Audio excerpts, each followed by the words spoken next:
Okay, so let's just put it on the table here. Okay, E.T. is frequently cited as one of the worst video games in history.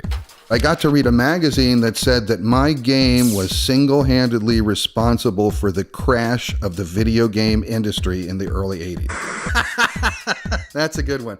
People are reticent to ask me about it. They think I'm very sensitive about it. Oh my God, you did the worst game of all time. Don't you want to hide? And it's like, no.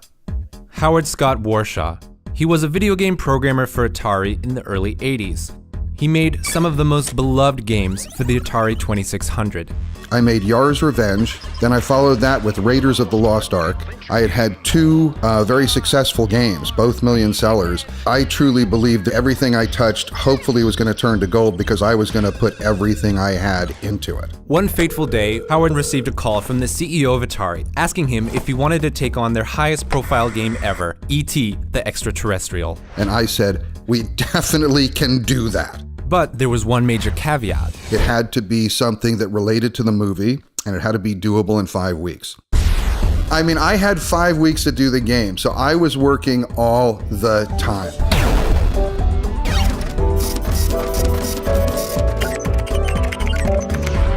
E.T. was going to be a basic puzzle game with some challenges that you run around to solve, and if I redistribute the pieces among enough different random places, it makes a fresh challenge each time around, and bingo.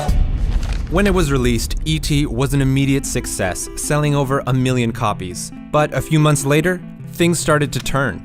Retailers are starting to find that the game is not moving, it's coming back. A lot of people are disappointed with it. Because of the poor planning and tight production schedule, Howard failed to catch a fundamental flaw in the game's design.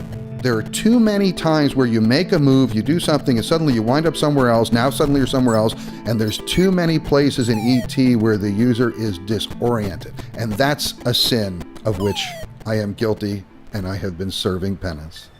Shortly after E.T.'s release, the video game crash was in full swing. Disappointing sales and mismanagement forced Atari to restructure. And in the next couple of months, Atari went from 10,000 employees to 2,000 employees. During the turmoil, Howard left the gaming industry for good. He didn't think much about E.T. until nearly a decade later. Well, by the early 90s, people started coming out with what a bad game E.T. was. I was just kind of surprised anybody was actually even talking about it. Good afternoon. Some of those E.T. Atari games unearthed at a New Mexico landfill are now up for sale.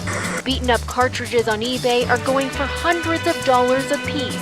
So we had a whole online where fans could choose what game they wanted to see you play. Okay. They chose this, E.T. the Extraterrestrial.